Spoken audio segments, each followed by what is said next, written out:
Hi, everyone. Welcome to the checkout. I'm your host, Katishi Maake, a writer here at Retail Brew.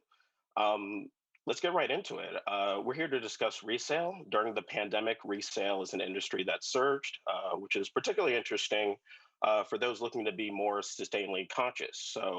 In our monthly discussion series today, I'm sitting down with Pooja Sethi, ThredUp Senior Vice President and General Manager of Resale-as-a-Service, and Marcus Shen, Chief Operating Officer of B-Stock. And we're discussing the impact resale has on traditional retail and the implications for the sustainability movement. Pooja and Marcus, thank you for joining us. We got a lot to discuss today and only 30 minutes, so let's dive right in.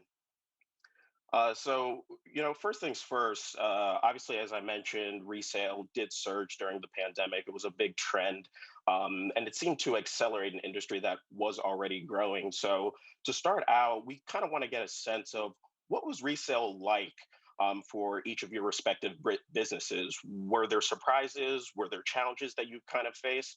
I'll toss that to you, Marcus, to start out here. Yeah.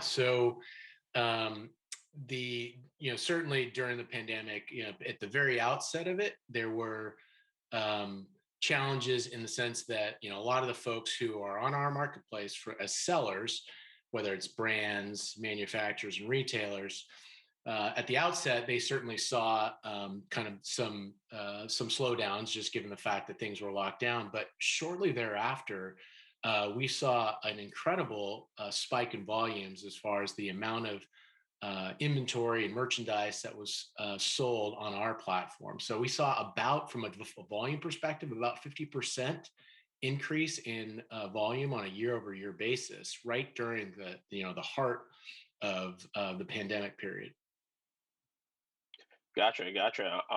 And I guess for ThredUp, Pooja, you guys recently released a resale report, kind of like looking into the future. But I'd love your thoughts on sort of what ThredUp has been seeing prior to the pandemic and sort of leading up in that in terms of volume and attracting sellers and buyers respectively. That's great. Thanks for having me, Katishi, and the team. And I would say the trend towards resale existed long before the pandemic, and the pandemic just accelerated it. In fact, resale is secondhand right now is a $36 billion market that is expected, as you said, 5 times to $77 billion in 5 years. What we saw at our end as people were at home was this increased momentum in supply. So people were cleaning out their closets.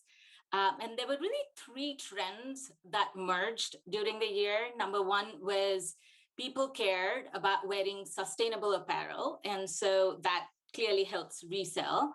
They were also opposed to wasting money. And we saw that as people were seeking value. And then again, the other thing that we saw was the opposition to environmental waste. So those combination of those three things accelerated the trend that we were seeing before the pandemic. And to your point, this is here to stay and we'll continue to see it grow. Gotcha. Yeah. And so I want to touch on that. So, what do you think is sort of the driving forces behind that from a consumer standpoint? As you mentioned, selling secondhand has been around for years, but in what way tangibly over maybe the past couple of years and then leading to the pandemic has it improved? Pooja, I'll toss that to you. Yeah, no, that's a good question, Katishi. So last year, just to put things in perspective, 33 million consumers shopped secondhand for the first time. So think about it, 33 million people, and the consumer is headed there. And 3/4 of them want to increase their spend going forward. And so to your question, what's accelerating the trend, it's mostly driven by the younger generation. In our business, we see generations that are older shop, but 40% of Gen Zs and millennials actually shopped secondhand in the last 1 year. So they're the driving force that will continue to accelerate the trend. Gotcha. And so on the retailer end, BStock works directly with businesses. Marcus, if I can ask you, what is your thinking there? Why do you think, even putting the pandemic aside, more generally speaking, why do you think that businesses and retailers are sort of leaning into this right now? Is sustainability really the main piece there? Well, I think it's certainly a big part of the thinking from their perspective. I think that both brands and retailers, it's a much more competitive market than it's ever been in the past. And so optimizing their inventory management and making sure that things are moving out of their warehouses quickly and they're making the best use out of their resources is mission critical for them, given the market being as competitive as it is. And so the idea of kind of making sure that things are moving and making sure that the velocity and the value that they're creating with this inventory is being maximized. I think one of the great byproducts of all of that focus is certainly the sustainability piece, where they can, inventory that unfortunately may have been, moved to a landfill if they couldn't sell it or if it were returned, can now actually be resold by whether it's the entrepreneurs who buy on our platform and can ultimately sell those to consumers. Gotcha. So, and both of your companies work with retailers directly. I think our listeners here would love maybe some insight into the decision making behind bringing in resale into a store and sort of owning that process and opting to offload the extra product. ThredUp today announced some news about expanding its partnership with Madewell. Pooja, maybe you could speak to that and the decision making behind bringing resale into the fold. If you're sort of a traditional apparel retailer, for example. Thank you, Katishi. You're right. Because the consumer is headed towards resale, retail cannot be behind. And in fact, the number of calls we get at ThredUp to help companies figure out retail and help them with their omni-channel strategy has increased quite a bit post the pandemic. And so our partnership today, and in fact, the part of the business that I run, Resale-as-a-Service, we're a vendor, right? So we power the resale experiences for retail in general. And today we announced we're super excited that we power a 360 resale platform for Madewell. And that's a great example of a brand owning resale as a channel. So thinking of it as a growth channel, not just sustainability, but because the consumers are headed there, because 1 in 5 items that we will own in 10 years will be secondhand. It is how to engage that customer in the brand ecosystem. So that's the trend we're continuing to see. And we are the technology behind it. And the important piece here is to do it at scale. That's where ThredUp comes in. It's really thinking about making that impact, both for the consumers, the planet, but doing it at scale. And the partnership and the deal that we announced today with Madewell is an example of that, where we've committed to collecting over 1 million jeans over the next couple of years, accelerating that, and consumers can buy and sell secondhand on their site. And that whole experience is powered by ThredUp. So we'll continue to see that trend for sure, but ultimately it is that consumer momentum that's driving it. Hope that answers Gotcha. your question. Absolutely, yeah. And Marcus, I would toss the same question to you, but obviously BStock has a bit of a different business model than ThredUp. You offer a lot more product categories. Can you talk about sort of that decision making and why a business or a retailer would want to work with BStock and how sort of that relationship goes when you guys are working together? Sure. Yeah, I think the big difference between the way that we go to market versus a B2C play or a C2C play like ThredUp is that when we work with brands and retailers, we focus on two big things, right? One is certainly like how convenient or how easy can we make it for these brands and manufacturers and retailers to address this inventory that they have, whether, again, it may be returns, it may be overstock inventory. It's just like anything else. It's like doing the right thing, like making sure things are getting reused, or or we're addressing sustainability. The easier we can make it, the better the better it is for the folks who are participating in re-commerce. And so we have a significant focus on, like, how do we make it easier and easier and easier for these retailers and brands. And so that means bringing in an ecosystem of partners, whether it's logistics and handling, and making it loosening the burden of kind of doing the right thing around sustainability. Right, right. And when you talk about doing the right thing around sustainability, for B-Stock in particular, do you find it a little bit more difficult because you have, a wide breadth of, customers that you work with that may have different interests? When you talk about, apparel more specifically, there's probably more of a niche sort of customer that is looking to purchase resale when it comes to apparel. But for B-Stock in particular, do you find any trouble in trying to kind of placate the different interests of the various number of businesses that you do work with? Yeah, no, I think certainly, like, we do have a relatively broad mix and diverse categories of merchandise that are available for purchase for these small businesses who are looking to resell this inventory. We do have certain categories that we are very, very deep in. Consumer electronics is one. Home and garden and furniture is another one, and then apparel is kind of the one of the other big categories for us. The entrepreneurs, the buyers, who are doing this as a side hustle, they tend to focus in certain categories, and so they do have they gravitate towards one, and they tend to stick to their niche, their knitting, and so from that perspective, it actually keeps it. You see the behaviors are pretty consistent across the platform. Gotcha.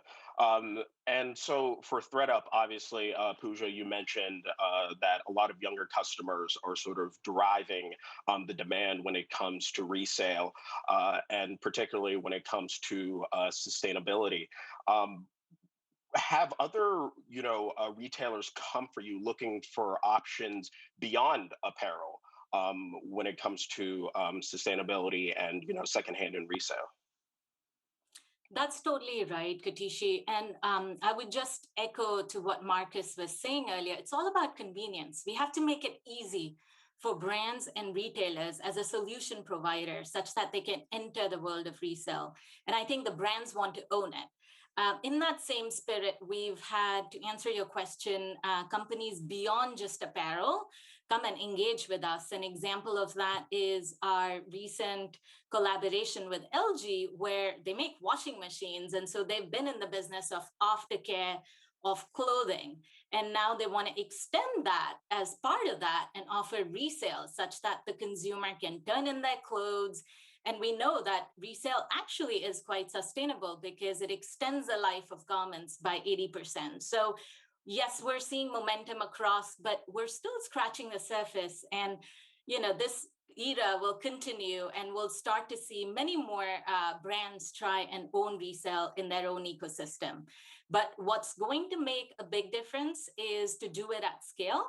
And anyone who's listening, who's a brand or retailer, they know that managing unique SKUs is very, very difficult, both from a logistics point of view, but also from a technology point of view. And that's where we come in. Ultimately, ThredUp is a technology company. And so we're here to power these experiences, apparel and non-apparel aside.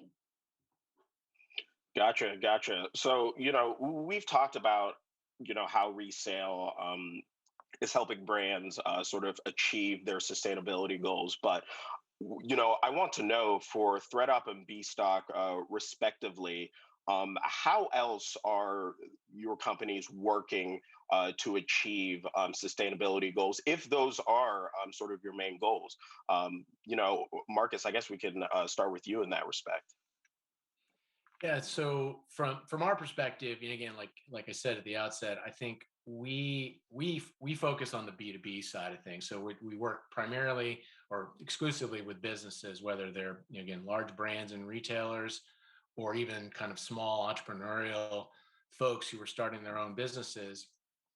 Their focus around sustainability is really directed at the consumer demand that we've been talking about so much.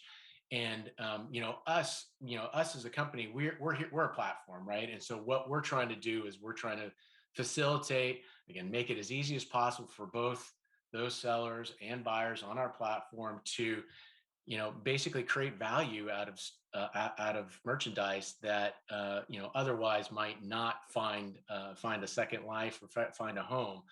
And so that's our primary focus. And so when we think about sustainability, it's really about kind of enabling other folks to really power that type of sustainability. And so so long as we are kind of focused on that, I think that we'll meet the growing demand that we're seeing. Gotcha. And ThredUp's recent resale report does touch on a lot about sustainability. Pooja, can you maybe detail for listeners here what, aside from resale itself and the consumer wanting to be more sustainable, and can you talk about sort of what ThredUp is doing specifically internally to also, sort of expand on those sustainability goals as well? That's Katishi. ThredUp was started with one mission: to inspire a new generation of consumers to think secondhand first. And honestly, the idea was to keep product out of landfill, and everything we do is around that. Resale solves that problem, and that is our expertise. In fact, since 2009, we processed 125 million items. And so what does that mean? Just to put in perspective, we've displaced about 1 billion pounds of carbon emission and saved, billions of dollars in retail. So sustainability is not something we do. It is embedded in our day-to-day. We don't think about it as a separate sort of, we need to do sustainability initiatives. It's sort of embedded in our day-to-day. Internally, we are guided by the same principles. So whether it is our core marketplace channel where we buy and sell clothes and make it convenient for the customer, we take care of the entire value chain and make sure that we're using resources effectively and efficiently. And then on the B2B side, the Resale-as-a-Service, the same thing. We closely partner with the brands and retailers. We make sure that they understand the principles, and that as much as we talk about the financial impact, we also talk about the sustainability impact. So part of our job is to educate and influence as much as it is to power these experiences. Hopefully that answers your question. This year's resale report has a whole impact report as well, and that is again a commitment to us believing and us doing and in actions. And as part of going public earlier this year as well, we've set up a whole circular fund, and where we not just influence our consumers and people using it, but we also want to see government play a bigger role in resale and sustainability at large. Gotcha. Yeah, that's interesting. So when you talk about government playing a role in resale, can you maybe expand upon what exactly that sort of would look like? What specifically what specific intervention would you want the government to partake in to further encourage resale and secondhand? I'm glad you asked that question, Katishi. I would say government should help promote sustainable fashion. And the way we think about it is the product has already been taxed. So if the government was to help us and provide a tax credit the second time that the consumer buys the product, that would encourage the consumer to buy secondhand. Yet that's not the case today. And we hope that the government does step in, because one thing we heard from both consumers and retailers as part of resale report was that if there were more incentives driven by the government, this trend would further accelerate, and that people believe, our customers believe, that the government should play a bigger role. Gotcha. And it is expected that the resale slash secondhand market will grow over these next few years. So I think it'll be important to pivot to talk about innovation and sort of the future of the resale business. And I'll toss this to Marcus to start out. Whether it's specifically anything BStock is doing or anything that you are seeing in the broader industry, in terms of maybe innovation or just more broadly the future of resale, what do you think that'll look like in the coming years? How will sort of the market grow and expand from this point? Yeah, we see a couple of things going forward. One, we believe that that entrepreneurs, the small business owners, are going to drive this thing. They tend to be the leading indicator of this stuff, and so they are certainly been very quick to kind of react to the demand that we're seeing on the consumer side. And so we would only expect that folks who are looking for a side hustle, looking for kind of their own kind of business to own, are going to continue to drive this. And I think that the categories will get broader, meaning that we'll see businesses kind of attack this in much more categories outside of apparel. So certainly consumer electronics, home and furniture, and things along those lines. And then, in addition, we'll see more specialization kind of within those categories. I think that you'll start to see, as opposed to seeing a typical kind of resale store that kind of sells a wide range of stuff, I think you'll start to see like true specialization of businesses where they start to sell within a specific category and become kind of those category experts within their business. And then most importantly, I think you'll see, again, it'll be companies like ThredUp, it'll be companies like BStock coming out to offer far more kind of technology to kind of continue to make it easier and easier for folks to start businesses and to kind of optimize inventory and manage kind of their success in commerce.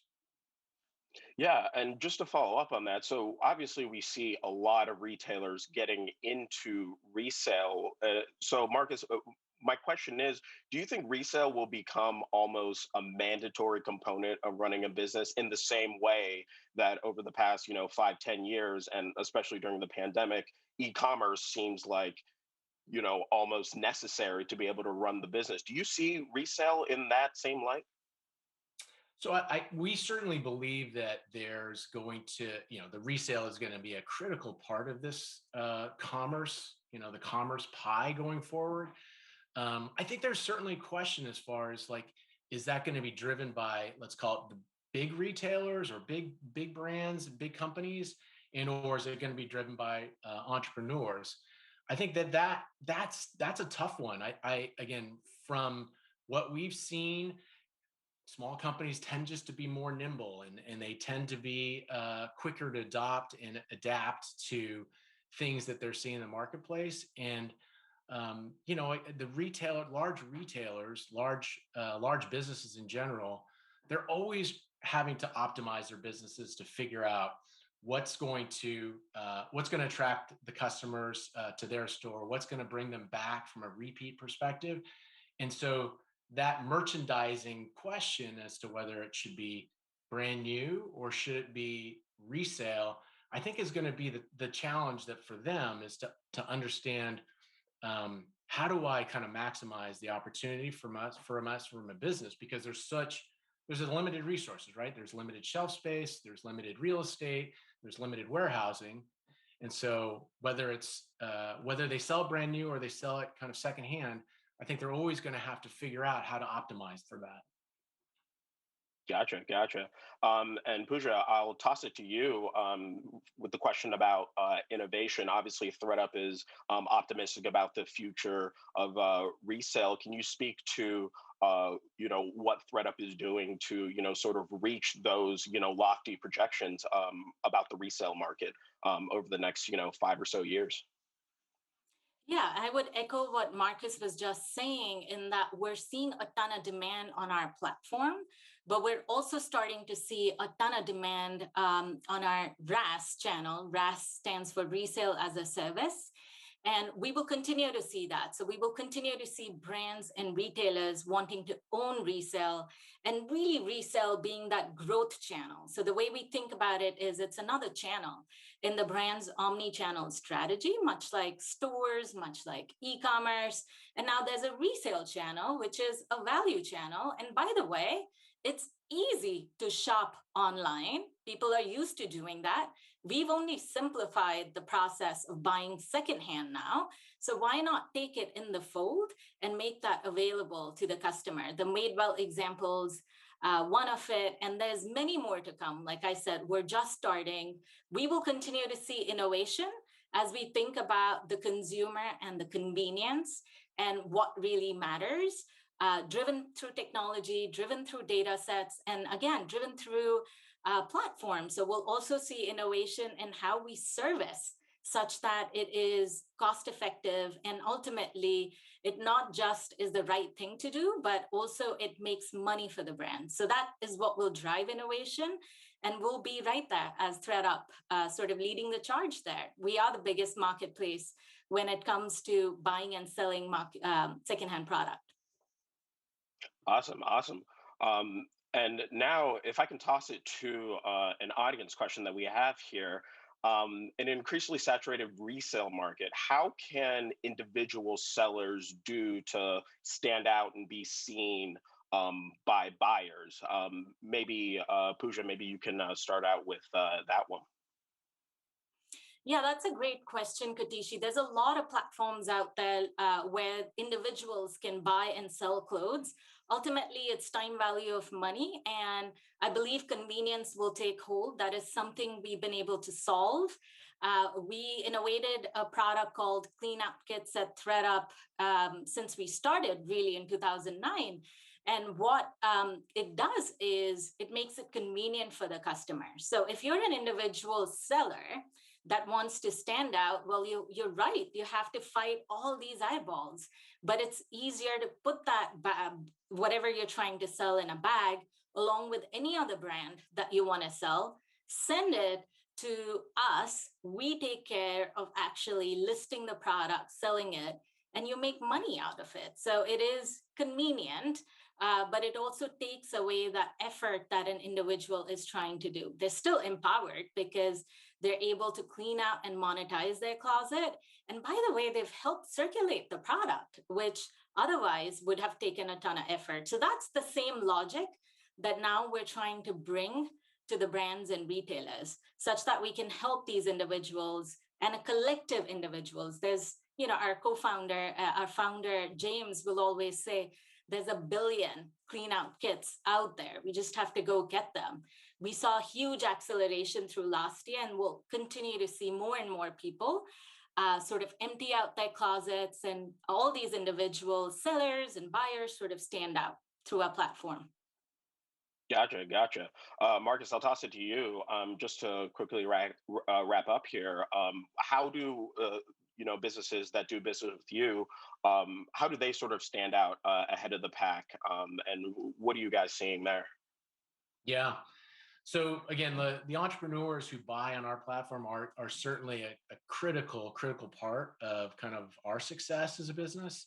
And so, one, offering them the breadth and the diversity of product, and again, we sell directly from the brands and retailers themselves, so it's generally the best kind of quality and best brands of merchandise, and that tends to kind of attract the best consumers from a sell-through perspective. And so those entrepreneurs seem to be having a fair amount of success buying on our platform and then ultimately reselling.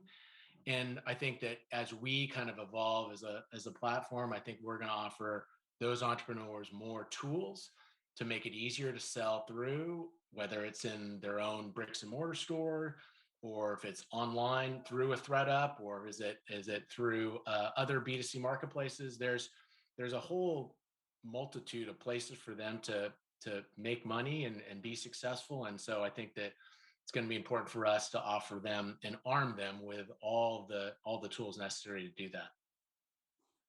Absolutely, absolutely. Well, these things always go fast, and we've made it through all the time that we have today. But obviously, there will be definitely a lot more to discuss when it comes to retail resale. Pooja and Marcus, thank you so much for sharing your time today. We really appreciate it. And for our listeners out there, the checkout will return in September for a look at CPG and the life cycle of CPG product. And so until then, from the team at Retail Brew, thank you for joining us, and have a great week.